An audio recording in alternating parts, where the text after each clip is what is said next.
Welcome to the SEC Unfiltered platform. My name is Dave Shumate. I am your host here from Mach Sports. Appreciate you joining us. If anyone knows a thing or two about what a successful season is, especially here in the last 2 decades, about 17 years, it's Alabama. It's the Alabama football program. It's the Alabama athletics department. It is Alabama fans. They understand and know success and probably could define it for you. That leads me to this. What would be considered a successful 2024 season in Kalen DeBoer's first year at Alabama in Tuscaloosa? Getting right to it.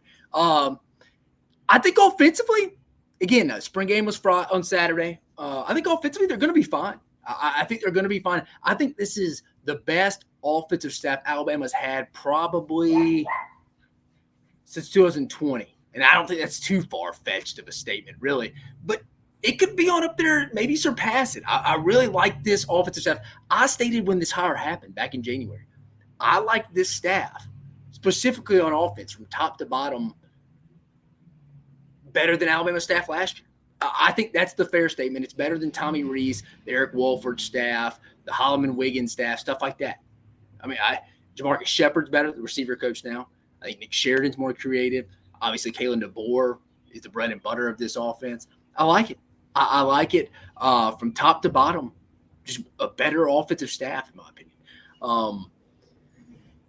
I think Jalen Milroe is going to be much improved. I really do. I think he's going to be a much improved player. If you go back and look at even Kalen DeBoer stuff back at Sioux Falls, he has adjusted his personnel, or he's adjusted his offense, I should say, to his personnel. And I think that tells you how good of a coach someone is. And I'm giving Kalen DeBoer them credit from what they've done in the past. They've done that. Will they do that this year? I can only go off what history's telling me, so I'm assuming they will. They'll play to his strengths. They've mentioned it in interviews, Nick Sheridan, Kalen DeBoer, when you've listened to them on either Josh Pate, the next round, whatever you listen to, that J.D. Pickell at On 3. Everybody's been in Alabama's facility this spring, which is crazy to say because they've had so much more access than they've ever been. Conversation for another day, but just a new day at Alabama. So that's what we're talking about. What would be a successful season in 2024? But back to the offense. I think they're going to play to Jalen Milroe's strengths, and it wouldn't shock me if Jalen Milroe was an under-the-radar Heisman contender. Again, you look at the stats from Saturday at the A-Day game, 3 for 9, but he had 2 drops. First 2 series, they went for touchdowns, though. I mean, Alabama's offense, first 4 series, I think 2 possessions was with Jalen Milroe, 1 Ty Simpson, 1 Dylan Lonergan. They scored on all 4. They had 3 touchdowns and a field goal. I like this offense. I really do. I like the running back room. No offense to Roydell Williams or Jace McClellan from last year, but I think with Jam Miller, Justice Haynes, Richard Young, Daniel Hill, the freshman they signed from Meridian, I think Justice Haynes, a thing you picked up on some maturity from him if you went back and watched Day-Day's game or you're watching it live, is on the play to Jeremy Bernard, Alabama's receiver, Jalen Milroe. Justice Haynes had a big pass pro. He had a big blitz pickup that helped Jalen Milroe step up in the pocket and deliver the pass to Jeremy Bernard, who ended up being the A-Day MVP. But I really liked that, and for people who are asking, that's what kept Justice Haynes off the field until the Rose Bowl last year, was his ability to pick up blitzes in pass pro. Nick Saban wasn't going to play you unless he wasn't going to play you if you were going to be a liability, could potentially get his quarterback knocked out of the game. But it looks like he's improved from that standpoint. You're going to see a lot more passes to the running backs out of the backfield, initial reads, simple throws. They've won with a lot of quarterbacks. That's why I think it's Jalen Milroe is going to be fine. Everybody's kind of talking about, is this a quarterback competition? I don't. I don't look into the stats. Again, I talk about spring games. Don't get excited, but don't overreact is the best way I've always simplified. We always used to talk about it in college football. You can get excited about some guys in the spring, but let's don't overreact. Let's see how they go through the summer when nobody's watching. They get into fall camp, the grind in August, stuff like that. I like the running backs. I mentioned that. I just went through that. Offensive line, Elijah Pritchett improved. I think James Brockermeyer, the center, has taken a tremendous stride in his development. They get Caden Proctor back in May through the summer, through fall camp, coming back from Iowa after he transferred in January. Receivers, I do think with Jalen Hale most likely being out for majority of the season, Jeremy Bernard looks like he's going to step up. They still have some guys that they probably need to have step up overall in the roster, though. This is somebody I could see Alabama adding in the transfer portal. I do like Kendrick Law.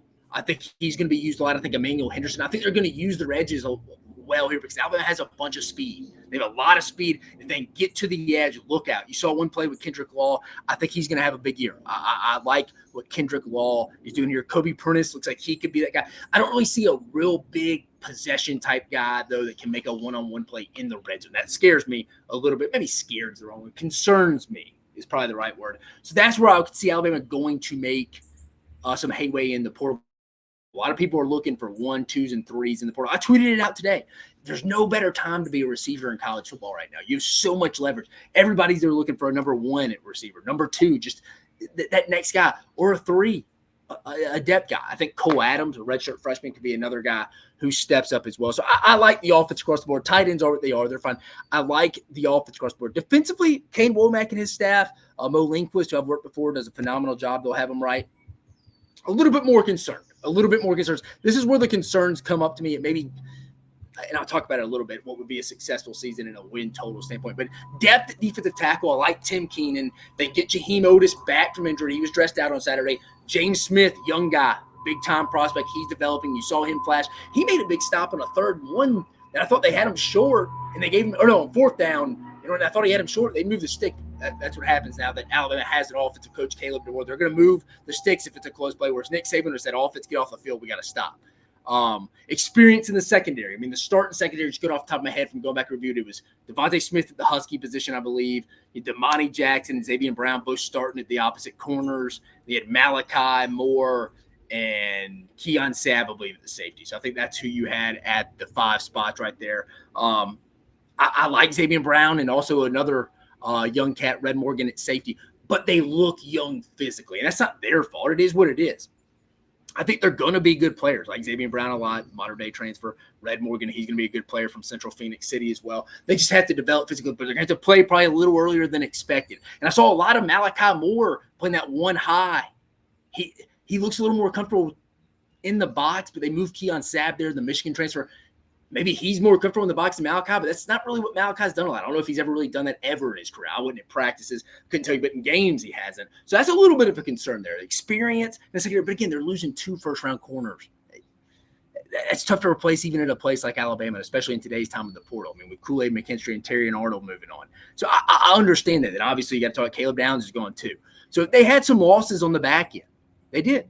I think Trey Amos late transfers to Ole Miss. So they had some losses. That's to be expected. That's a concern there. And also, I think the offense ran right at them. So really, I like Alabama's linebackers and Jahad Campbell, and I like Deontay Lawson. But I think a little bit on the interior defensive tackle I mentioned. Need Jaheim Otis. You'll really like that. Wouldn't be shocked if Alabama went after a defensive tackle in the portal. Not maybe to LSU's extent. Like Brian Kelly said, they're going to really, that's all they're going to go after. But be on the lookout just like anybody else is looking for a difference maker in the transfer portal at defensive tackle. It's not going to happen a lot. Not going to be a lot of Walter Nolans out there. But Alabama will be looking at, because I think Alabama could get pushed around a little up front. That's a concern. Maybe not pushed around, but it's a concern that they will be not as good up front as they have been in the past. And that's even going back to Nick Saban in the last few years, they've been that great up front. I mean, we can talk about it all we want. This is the SEC. How many games are determined on 3rd and 1s, 3rd and 2s? I mean, Alabama in the Nick Saban heyday, people always remember these, the A.J. McCarron pass to 2012. The series before that, Alabama had, I think Nico Johnson, Adrian Hubbard had a big stop on 4th and 1. This 2 years ago against Auburn, they got a big stop. Granted, was a little bit out of their control in 2021. Tank Bigsby goes out of bounds, saved Alabama's time. Bryce Young to Ja'Cory Brooks, Bama went in overtime. I don't have to tell you. Just key mistakes late usually lose those big stop on 3rd and 1 that people don't really remember, but they remember the Daniel Moore type painting picture. And if you don't know what Daniel Moore is, ask an Alabama Auburn fan.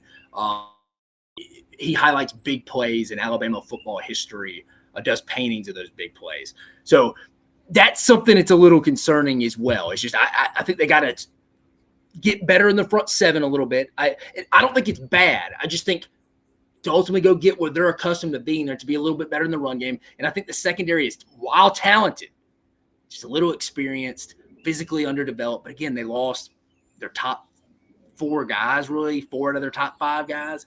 I think Trey Amos was going to be a shoe-in starter the way he played in the second half of that Tennessee game when Terrion Arnold went out. Obviously, Terrion Arnold and Kool-Aid McKinstry, and I mentioned Caleb Downs. So Malachi Moore, really the guy's back. Devontae Smith was coming on strong. before his injury last year. Maybe he steps up that Husky position. But concerns on defense, those are my concerns. But to my point, what would be considered a successful season? I ran down into a special team standpoint. Let me pause that. I think James Burnup's going to be fine. I do have concern about Talty a little bit. Naturally, they're just going to go down. Will Reichard was an all-time great, probably the best college kicker of all time. I mean, the stats back that up. That's going to be not a concern, but it's going to drop down a little bit. I was talking to somebody who's like, that's not going to be a strength for Alabama. Doesn't mean it's going to be a weakness either. It's not going to be as good as Will Reichard, but nobody realistically is expecting that. But to add on to that, that could cost you a game late. But realistically speaking here, first-year coach, I think he's a top 5 coach in the game right now. You can make a case top 3. But there's going to be an adjustment period. And I always think a new staff, new culture, new ways of doing things, while it could be correct, and in the long haul, be great for you. Like Alabama and Nick Saban's first year in 2007, went 6-6, won their bowl game 7-6, had to do some things Nick Saban's way, had to process some people. But the next year they won the SEC West. It wasn't what he wanted in the first year. Had the loss to ULM, had a chance to go win the West against LSU, couldn't get a 4th down stop. But little things, but it ended up being better down the line.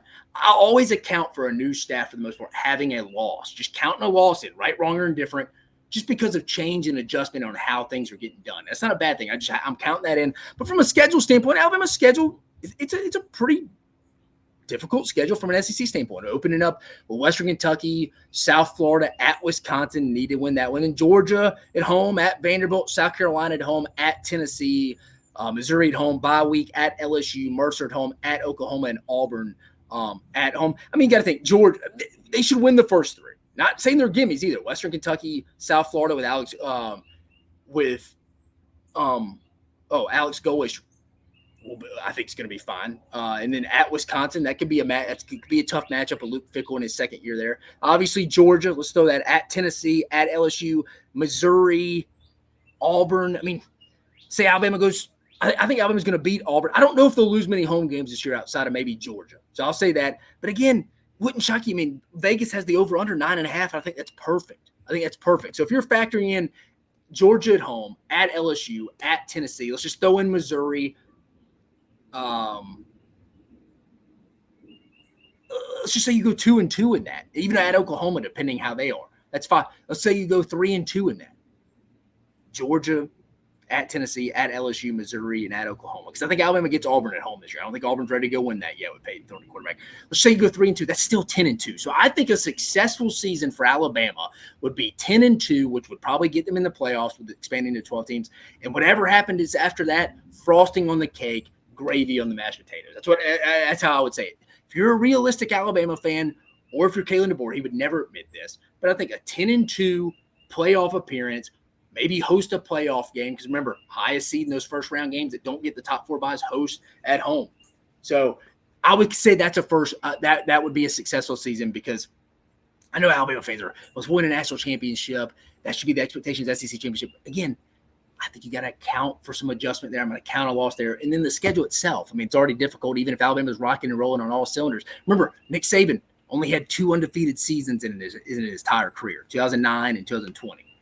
So even he lost games every year. So I'm going to factor that in. 10-2, I think, would be a successful season for Alabama with a playoff appearance. And like I said, anything after that, icing on the cake, gravy on the mashed potatoes. But again, guys, I appreciate you joining us on this segment of what would be considered a successful season at Alabama in 2024. Again, I think 10-2 playoff appearance. But I'm Dave Shumate, your host. Go check us out. Hit the notification bell. Like, subscribe. Tell us where we can improve. This is SEC Unfiltered platform. All things SEC content, 24/7, 365.